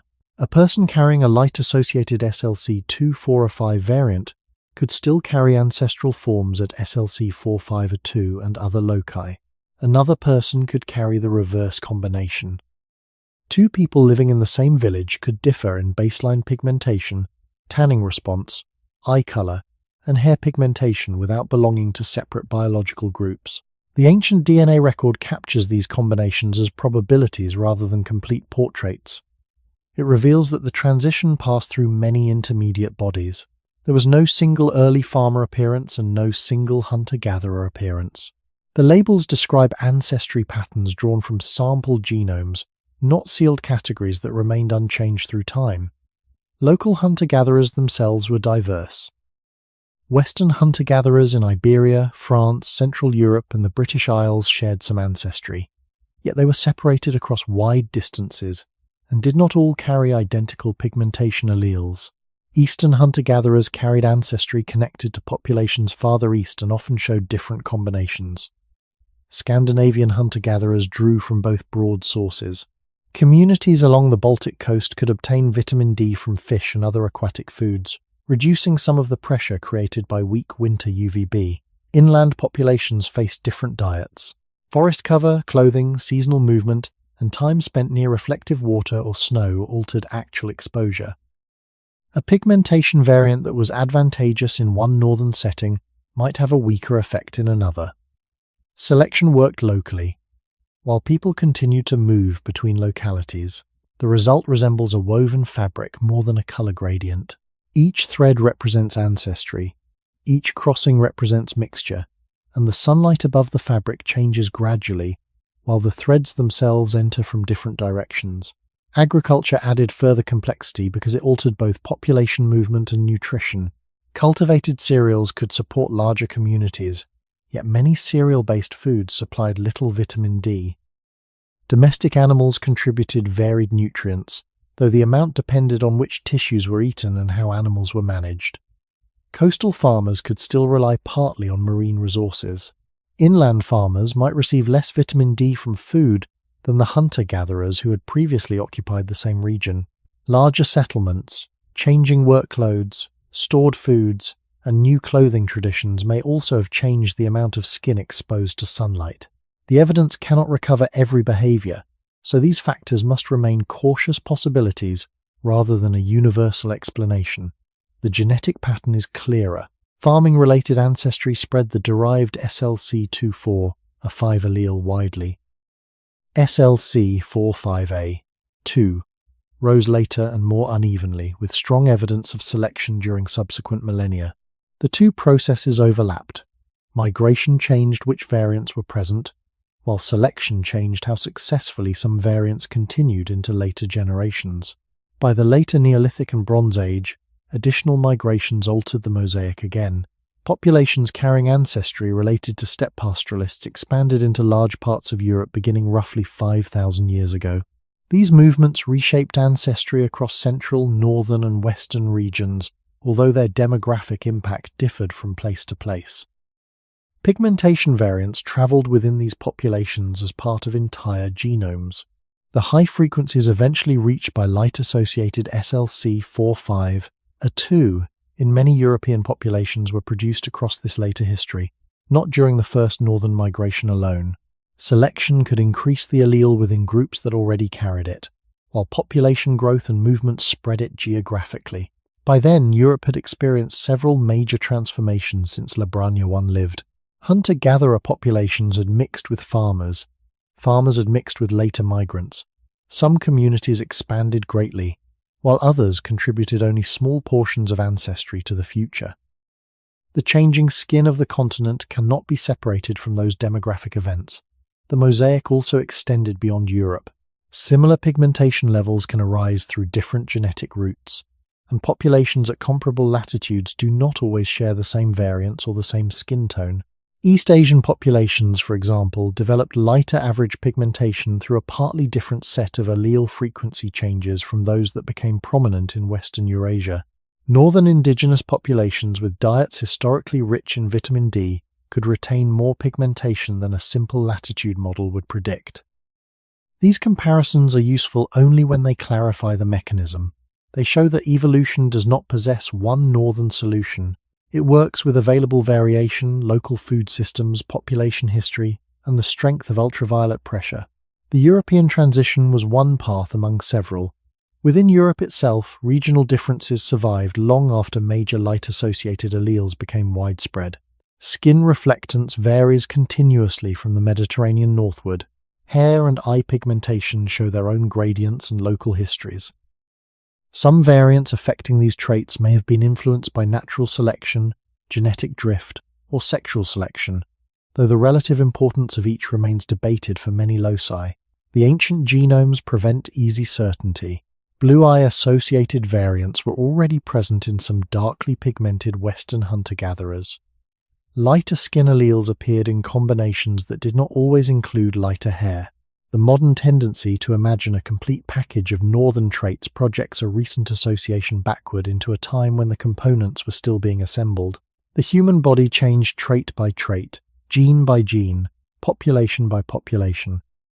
The immediate consequence of the turning point was therefore diversity rather than replacement by one new form. As the frequency of protective pigmentation declined in some groups, other groups retained it. As SLC24A5 spread with early farmers, SLC45A2 remained variable. As northern hunter-gatherers carried several light-associated variants, western hunter-gatherers could still carry ancestral forms. The same continent contained bodies positioned at different points along the trade-off between ultraviolet protection and access to scarce UVB. This was not disorder waiting to be corrected. It was the expected result of populations adapting under different conditions while continually meeting one another. Every migration rearranged the available variants. Every period of isolation allowed frequencies to drift. Every change in diet could weaken or strengthen selection. The skin visible today emerged from this moving field. Ancient DNA offers only selected points within it. Warm soils destroyed many genomes. Cremation erased others. Some regions have been sampled far more heavily than others. The people recovered from graves or caves may not represent everyone who lived nearby. Researchers must reconstruct frequency changes from incomplete material and revise those reconstructions when new samples appear. Even with these limitations, the broad pattern is difficult to deny. The spread of lighter pigmentation in Europe was late, gradual, regionally uneven, and strongly connected to migration. The old defense did not retreat along one clean frontier. It became less common within a patchwork of communities whose ancestries and environments differed. By the end of this long transition, many northern and western populations carried combinations that allowed more ultraviolet light to pass through the epidermis than had been typical among their deeper ancestors. The melanocytes remained. Melanosomes still formed. Eumelanin still gathered above cell nuclei. The cellular defense survived in every body, though its baseline strength had shifted. Some people inherited less pigment before exposure and a greater ability to darken afterward. Others inherited stronger constitutive pigmentation. The difference was quantitative and continuous. It belonged to one shared biological system. The mosaic of ancient Europe now begins to fade into the bodies of living people. The next evidence no longer has to be taken from a tooth or the dense bone around an inner ear. It can be seen in living epidermis before and after ultraviolet exposure, where the old defense is still active even in skin whose baseline protection has been reduced. The loss was never complete. It remains as a system waiting beneath the surface, capable of responding, though no longer set at the same level that once protected human bodies beneath a stronger and more dependable sun. Two small samples of living human skin lie beneath the same microscope. One was taken before a carefully measured dose of ultraviolet radiation. The other was taken later from a nearby area exposed under controlled conditions. In the first sample, melanin already occupies the epidermis in a pattern inherited from ancestry, shaped by genes, hormones, age, body site, and earlier exposure. This is constitutive pigmentation, the baseline filter present before the day's sunlight arrives. In the second sample, keratinocytes contain new signs of stress. Pigment production has begun to rise, and melanosomes are being redistributed toward the upper side of cell nuclei. The difference between the two samples preserves the remains of the ancient defense in a living body. Even skin with a low baseline level of pigmentation has not lost melanocytes, melanosomes, eumelanin, or the signaling pathways that darken the epidermis after ultraviolet exposure. The machinery is still there. What changed across some northern populations was the level at which that machinery normally operates before exposure begins. The first sample protects in advance. The second is already responding to an event that has occurred. This distinction explains why a tan cannot be treated as proof that sunlight left the skin unharmed. Part of the signal that activates delayed tanning begins with damage inside keratinocytes. Ultraviolet B can create cyclobutane pyrimidine dimers and other abnormal links between neighboring bases in DNA. Ultraviolet A contributes strongly to oxidative stress and can darken pigment already present. Cells detect these disturbances through molecular systems that protect the genome. One of the central proteins is p53, often described as a guardian of damaged DNA. When ultraviolet exposure stabilizes p53 in keratinocytes, it increases activity in a gene called POMC. Products derived from that gene include alpha-melanocyte stimulating hormone. This signal binds to the MC1R receptor on melanocytes, encouraging a shift toward eumelanin production and increasing the manufacture and transfer of pigment. The epidermis is therefore using evidence of injury to prepare for later light. Protection is being added, though the exposure that started the process has already reached the cells. Human tanning does not occur as one event. UVA can produce immediate pigment darkening within minutes by changing and redistributing pigment already present. A more persistent darkening may follow. Delayed tanning develops more slowly through increased melanin synthesis, maturation of melanosomes, transfer to keratinocytes, and rearrangement around cell nuclei. The visible result can persist after the initiating exposure has ended, because pigmented keratinocytes take time to move upward through the epidermis and be shed. These responses vary widely. Some people darken readily. Some burn before producing much visible pigment. Others show only a small change from their baseline. Even among people placed in the same broad pigmentation category, studies find large differences in sensitivity, tanning strength, speed, and persistence. The skin retains a shared system, yet inherited variants alter how forcefully that system responds. MC1R is one part of this variation, especially in the balance between eumelanin and pheomelanin, though many other genes contribute. A microscope also reveals why baseline pigmentation can protect more effectively than a response that arrives later. In more strongly pigmented epidermis, melanosomes tend on average to be larger, richer in eumelanin, more individually dispersed through keratinocytes, and more persistent as the cells rise toward the surface. Dark pigment can form pronounced caps above nuclei in the basal and lower epidermal layers, where dividing cells and long-lived stem-like populations are located. In lightly pigmented epidermis, melanosomes are often smaller, less densely filled, more commonly grouped, and degraded sooner. Although these are broad tendencies rather than strict rules for every person or every body site, the number of melanocytes in comparable skin regions may differ far less than visible color suggests. Much of the difference lies in output, pigment chemistry, packaging, distribution, and breakdown. The old defense survived because these same cellular roles remained intact. The filter was lowered rather than removed. Controlled ultraviolet experiments make the consequence measurable through DNA rather than color alone.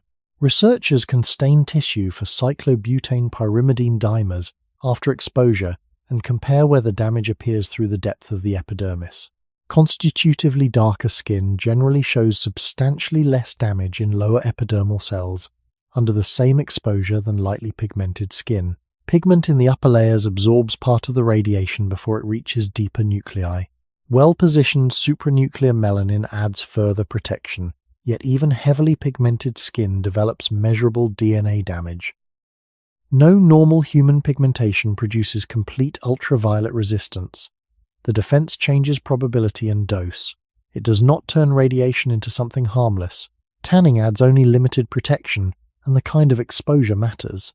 Studies comparing repeated UVA-rich and UVB-containing exposures have produced visible darkening that looked similar while offering different protection against later DNA damage. UVA can darken existing pigment without creating the same rise in melanin content achieved by some UVB-driven delayed responses.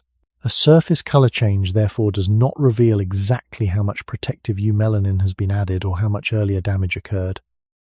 Two skin areas can look similarly tanned while carrying different molecular histories. The body responds to wavelengths, dose, timing, and pigment chemistry, whereas the eye sees only a shade. This is another reason the ancient defense cannot be reduced to appearance. Its biological value lies in what happens to incoming energy and vulnerable DNA beneath the visible surface. The response also shows that lighter pigmentation in northern populations was never an abandonment of all photoprotection. A person with light constitutive skin still begins life with melanin distributed through the epidermis. Exposure can increase pigment production. DNA repair enzymes remove many ultraviolet lesions. Severely damaged cells can stop dividing or undergo programmed death. Immune mechanisms inspect abnormal cells. The outer barrier thickens under repeated exposure in some circumstances. These defenses overlap. Lower baseline pigmentation changes one layer within a larger system. Evolution often works this way. It modifies the strength of an existing process rather than inventing a completely new body. The melanocyte of a lightly pigmented person follows the same broad biological plan as the melanocyte of a deeply pigmented person. The difference reflects regulation and inherited variants across many pathways, not a missing cell type. The living samples also correct the impression that ancient change moved every descendant toward a single fixed endpoint. Constitutive pigmentation exists on a continuum. Facultative pigmentation does too. One person may begin with a lighter baseline and tan strongly. Another may begin darker and change only modestly. A third may carry variants that favor more pheomelanin and produce little protective tanning. Body sites differ because the face and outer arms receive a different history of light from the inner arm or buttock. Hormones can alter pigmentation during pregnancy or illness. Inflammation can leave areas temporarily darker or lighter. Age changes melanocyte number and distribution. The skin visible on one day is therefore a record made from ancestry, development, environment, and recent cellular response. Ancient selection altered the inherited starting point, while life continues to write over it. This inherited starting point matters because the first ultraviolet exposure of a season arrives before delayed tanning. Baseline melanin is already positioned when photons enter the epidermis. It absorbs and scatters part of their energy without waiting for p53, POMC, alpha melanocyte stimulating hormone, new melanosomes, or the upward movement of pigmented keratinocytes. A tan can moderate some later exposure, especially when it reflects increased eumelanin, but it cannot travel backward and protect the DNA that triggered it. The quiet irony is that a visible sign, often interpreted as the body successfully handling sunlight, is partly evidence that the body has been warned. This does not make tanning useless. It places it in time. Constitutive pigmentation is the defense before contact. Facultative pigmentation is an adjustment after contact has begun. The populations that became lighter at northern latitudes retain the second capacity to different degrees while reducing the first on average. Under weakened seasonal UVB, that reduction could allow more useful radiation into the epidermis. Under stronger ultraviolet conditions, it left less protection in place at the beginning of exposure. Modern movement makes this trade-off easier to see. Bodies now cross latitudes within hours, while inherited pigmentation still reflects population histories measured in thousands of years. A person whose recent ancestors lived under weak northern UV may move beneath a much stronger sun without any genetic change. Another whose ancestry reflects high ultraviolet environments may live through long northern winters where useful UVB is scarce. Clothing, Indoor work, diet, travel, and urban life further alter the relationship between skin and sky. The biological filter remains tied to older patterns, even when behavior moves faster than the body. This is an inference from the evolutionary record rather than a statement that every individual experiences the same outcome. Personal physiology and living conditions produce wide variation. The deeper historical point is stable. Skin pigmentation evolved as a balance within environments, and migration can place that balance somewhere new almost instantly.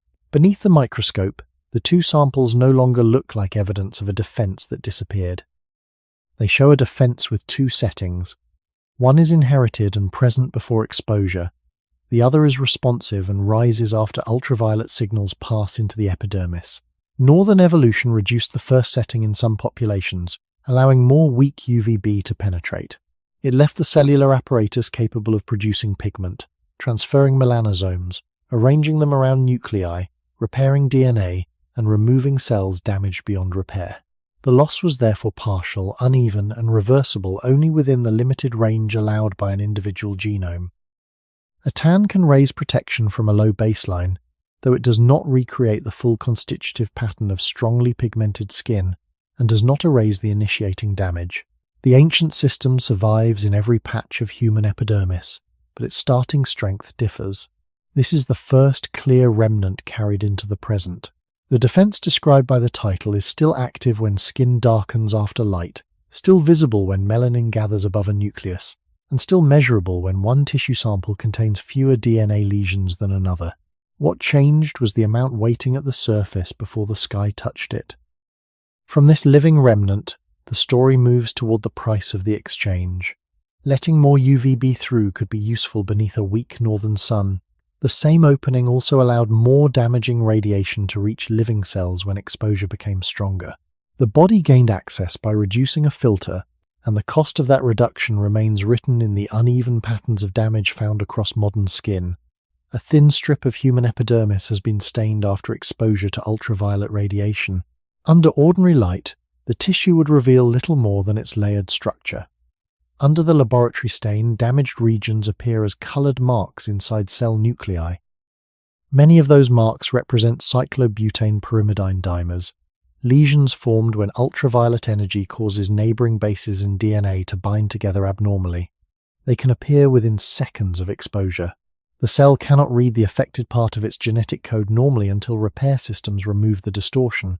In skin with stronger constitutive pigmentation, fewer of these marks generally appear in the lower epidermis after the same controlled dose. In skin with less baseline melanin, more radiation reaches the nuclei of living keratinocytes before it is absorbed or scattered. This is the biological price of lowering the ancient filter. The same change that allowed scarce northern UVB to pass more easily also reduced the amount of protection waiting in the skin when ultraviolet exposure became strong. The trade-off is visible before redness, pain, peeling, or any other surface sign develops. It begins inside the nucleus, in tissue that may still look unchanged to the eye. Ultraviolet radiation does not affect every layer equally.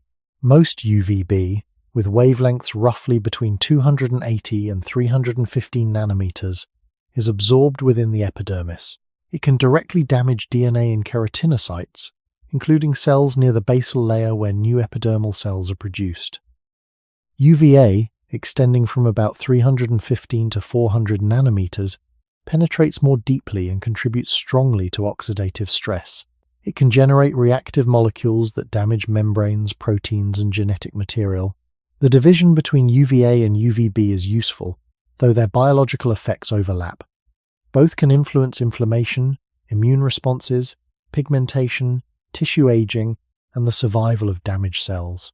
Melanin reduces part of this burden, especially when eumelanin-rich melanosomes are already distributed through the epidermis before exposure begins. When that baseline is lower, the body depends more heavily on defenses that act after radiation has entered. DNA repair, antioxidant systems, cell cycle arrest, programmed cell death, immune surveillance, thickening of the outer epidermis, and delayed pigment production. These systems are effective enough to allow lightly pigmented populations to live successfully across many environments. They do not make the missing baseline protection irrelevant. Each defense has limits, and each requires time. One of the principal repair pathways for ultraviolet photoproducts is nucleotide excision repair. Proteins recognize a distortion in the DNA helix, cut out a short section containing the lesion, rebuild the missing sequence from the undamaged strand, and seal the repaired region. Much of the damage created by ordinary exposure can be removed in this way. Some lesions remain longer than others, and repair efficiency varies between individuals, cell types, body sites, age groups, and genetic backgrounds. A damaged cell may pause division while repairs proceed. If the damage is too severe, p53 and related pathways can help direct the cell toward programmed death.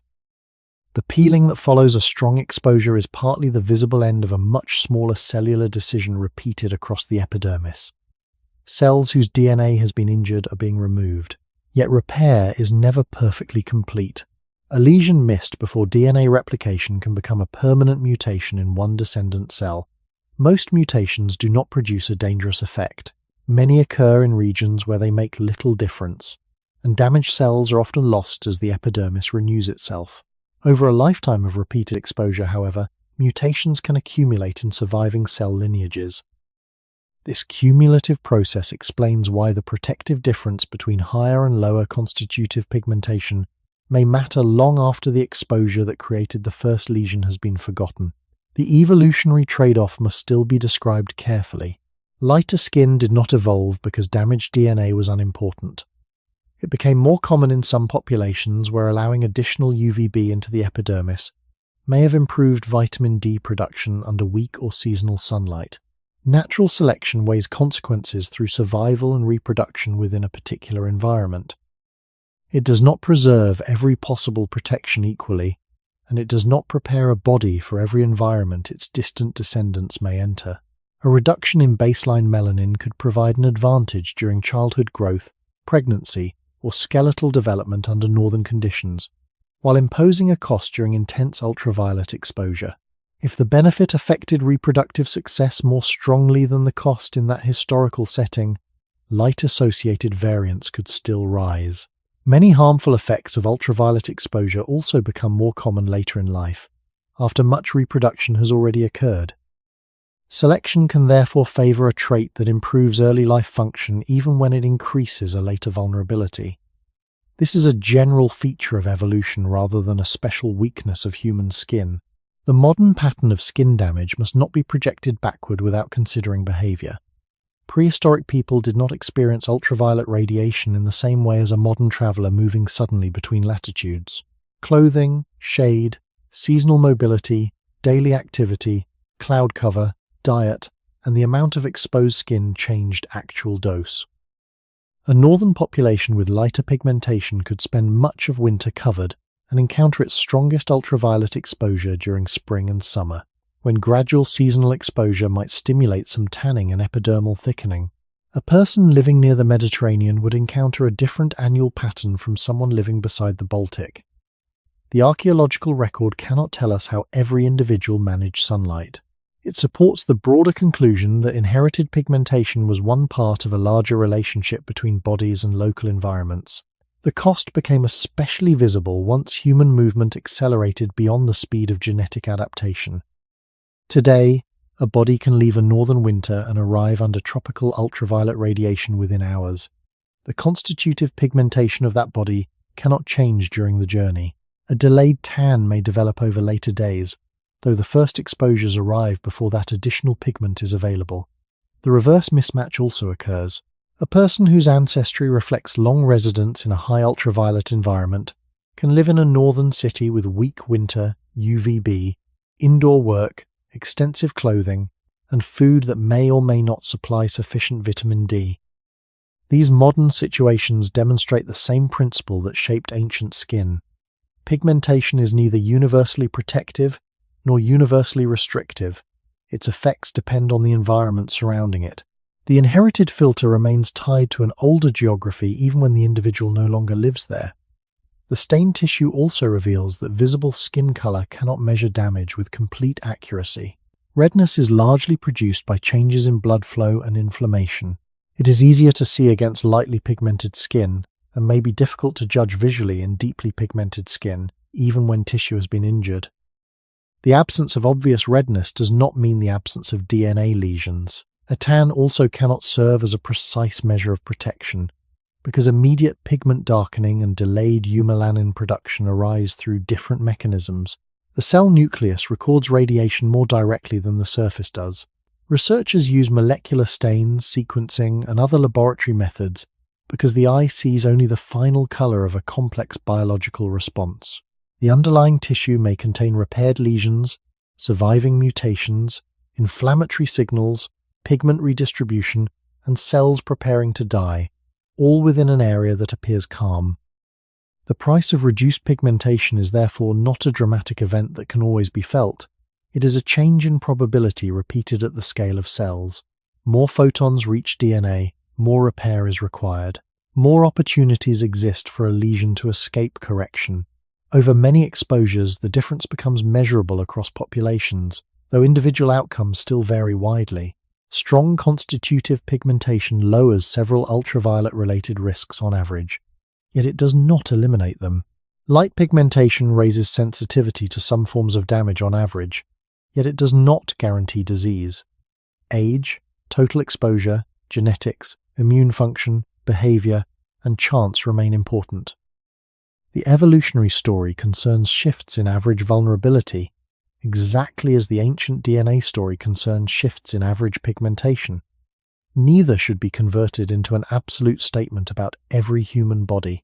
There is also a cost on the opposite side of the balance. An epidermis that blocks more UVB may require greater exposure or more dietary vitamin D under weak northern light. The same melanosomes that reduce DNA damage can reduce the number of UVB photons reaching 7-dehydrocholesterol. The body cannot separate useful UVB from harmful UVB before it arrives. The wavelengths that begin vitamin D synthesis are part of the same radiation capable of damaging DNA. Pigmentation changes how much of both effects occurs. This makes the adaptation unusually clear. Evolution did not exchange a harmful substance for a beneficial one. It adjusted access to a single environmental force that could be useful in one chemical reaction and harmful in another.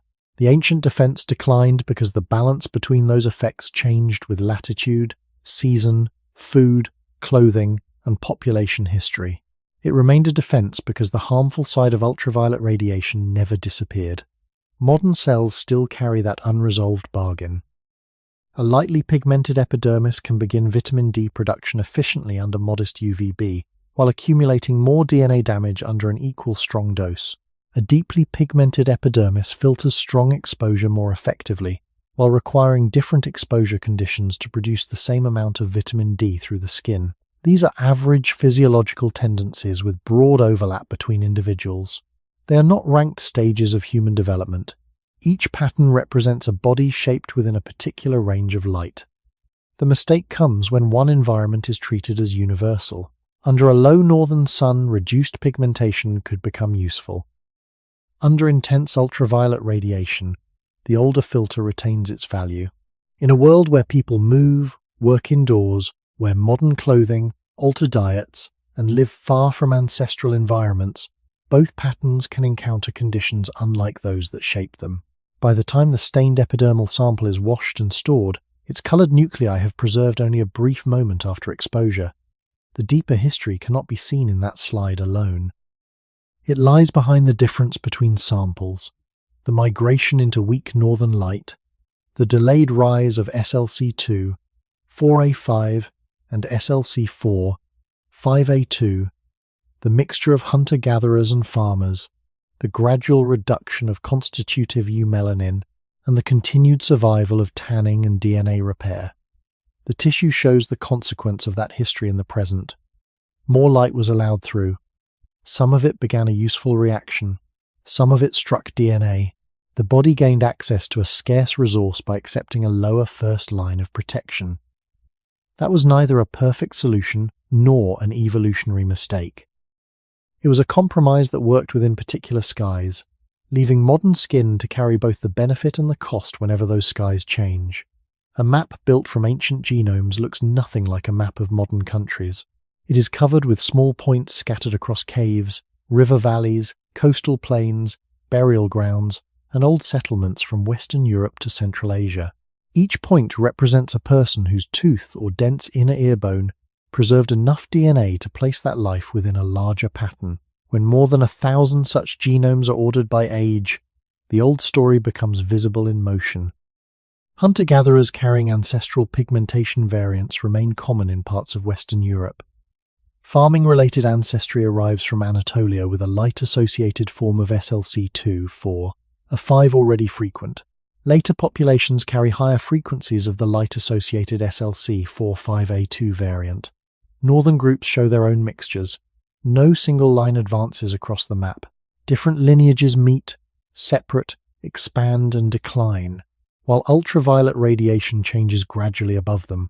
The skin of living people stands at the far end of this movement, carrying a record made from both sunlight and population history. It is not a record of progress toward one preferred human form. It is a record of local compromises that became inherited. The first tooth from Braña gave the story its opening contradiction. A man living in Mesolithic Iberia roughly 7,000 years ago carried ancestral variants at several important pigmentation genes, even though his people had lived far from equatorial Africa for a very long time. His genome showed that geography could change before the average skin of a population changed with it. The microscope then revealed what those ancestral variants helped maintain: melanocytes producing melanin, melanosomes moving into keratinocytes, and eumelanin gathering above vulnerable nuclei. The global ultraviolet map explained why that system had been valuable under strong and dependable sunlight. Post-glacial skeletons showed people entering northern landscapes faster than inherited variants could be redistributed. Winter spectral measurements exposed the pressure waiting there, where visible daylight remained while useful UVB became weak for part of the year. Ancient DNA at SLC2 4A5 and SLC 45A2 showed the turning point as a change in frequencies rather than a transformation of one body. The later mosaic of farmers, hunter-gatherers, and steppe-related populations showed how migration carried some of the change while selection deepened it. Living skin completed the connection by showing that the ancient system survives, though its inherited starting level differs across people. Placed together, these forms of evidence answer the question in the title with more care than the title itself can contain. As some human populations moved into northern Eurasia, their skin did not simply discard melanin. Over many generations, inherited variants associated with lower constitutive pigmentation became more common in particular lineages. Weak and seasonal UVB probably contributed to this shift, because allowing more radiation through the epidermis could support vitamin D production when sunlight and diet made that resource difficult to obtain. Migration supplied important variants and moved them across large regions. Population growth, mixture, genetic drift, food systems, clothing, and local behavior altered the pressure. The result was gradual, uneven, and incomplete. The ancient defense was reduced in strength within some populations. It remained strong in others, where ultraviolet radiation continued to reward greater baseline protection. Every normal human skin tone still depends on the same general biological machinery. The word defense remains appropriate because melanin continues to change what radiation reaches living tissue. Eumelanin absorbs and scatters part of the ultraviolet energy entering the epidermis. Pigmented melanosomes can form caps above keratinocyte nuclei. Higher constitutive pigmentation is associated on average with less ultraviolet damage reaching deeper epidermal cells under the same exposure. Lower constitutive pigmentation permits more UVB to reach 7-dehydrocholesterol and begin vitamin D synthesis, while also permitting more damaging energy to reach DNA when exposure is strong. These effects come from the same opening in the filter. The body cannot admit only the useful photons and exclude the harmful ones. It receives a spectrum, then relies on pigment, repair enzymes, antioxidants, immune surveillance, cell death, and renewal to manage the consequences. Evolution changed the first layer without solving the conflict beneath it. That conflict has no universal best setting. A strongly melanized epidermis is well suited to intense ultraviolet environments, yet under weak northern UVB it may require more exposure or greater dietary support for vitamin D. A lightly pigmented epidermis can use modest UVB more efficiently, yet it begins strong exposure with less baseline protection. Mid-range pigmentation and tanning capacity create further balances. Human variation forms a continuum rather than sealed categories. Similar visible skin tones can arise from partly different genetic combinations, and populations at similar latitudes can follow different evolutionary routes. The independent evolution of lighter average pigmentation in Western and Eastern Eurasia illustrates this clearly. Natural selection worked with the variants available in each population. It did not apply one solution to every northern landscape. Modern life has separated bodies from those landscapes more thoroughly than prehistoric migration ever could. An aircraft can carry a lightly pigmented body from a dark northern winter to intense tropical sunlight in less than a day.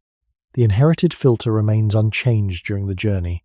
A delayed tan may develop, though its initiating exposures have already reached the epidermis.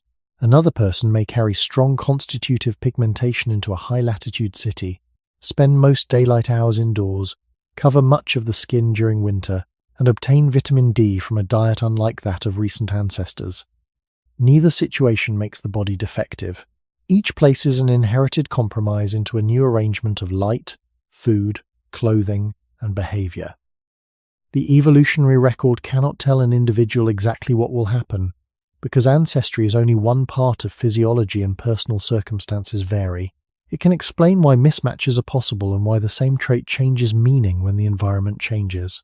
This understanding removes a false hierarchy from skin color. Darker pigmentation is not an earlier stage waiting to become lighter. Lighter pigmentation is not an improvement over an older body. Both are outcomes of population histories under different ultraviolet conditions, and both retain benefits and costs. The ancestral condition described in this story was valuable because it protected exposed human skin beneath stronger radiation. Its later reduction was valuable in some northern settings because it changed access to scarce UVB. The language of loss can suggest damage, yet evolution did not take something useful away without leaving anything in return. It shifted a biological balance. The return was greater permeability to light under conditions where that permeability could matter. The cost was reduced protection when the same tissue met stronger radiation. Ancient DNA makes this balance unusually visible because it places inherited variants directly in time. A living population contains the results of many migrations blended together, while an ancient genome captures one point before later mixture occurred. Braña 1 showed ancestral pigmentation variants in Mesolithic Iberia. Scandinavian hunter-gatherers showed different combinations at high latitude. Early farmers showed SLC2, 4, A5, spreading with Anatolian-related ancestry. Later samples recorded the rise of SLC4, 5, A2. Large datasets have strengthened the evidence for selection at both loci, while showing that ancestry movement was essential. The record remains incomplete because warm climates destroy DNA quickly. Some regions are sampled more heavily than others, and the recovered dead do not represent every community equally. Future discoveries may revise dates and regional details, though the broad pattern is unlikely to return to a simple, simultaneous change. Skin carries this history at the surface, where later societies attached meanings that biology does not support. Pigmentation has been used to divide people into rigid groups, even though the genes involved vary continuously and form only a tiny part of the genome. Two people with similar skin tones can differ greatly in ancestry. Two people with different tones remain overwhelmingly alike in the systems that construct and maintain their skin. The same melanocytes, keratinocytes, repair pathways, blood vessels, and sensory nerves operate beneath every normal shade. Color reflects part of the body's relationship with ultraviolet radiation. It does not measure intelligence, character, worth, or a fixed distance between human groups. The most useful message left by this history is quieter. A human body is not a final design placed into the world once. It is a collection of inherited compromises, each carrying conditions from earlier environments. Strong pigmentation contains the memory of intense ultraviolet light. Reduced pigmentation contains the memory of weaker and more seasonal UVB. The capacity to tan preserves an adjustable response between those inherited starting points. DNA repair preserves the fact that no pigmentation level ever made sunlight harmless. Vitamin D synthesis preserves the fact that radiation can be biologically useful at the same time. The skin is therefore a boundary where opposing needs meet, renewed cell by cell without ever resolving the opposition completely. The small tooth from the Spanish cave can now be placed back beside the map. Its owner did not represent an unfinished European or a body waiting to become modern. He was a complete human being whose pigmentation made sense within an ancestry and way of life that later population changes largely transformed. The farmers who carried SLC2, 4, A5 westward were complete bodies too.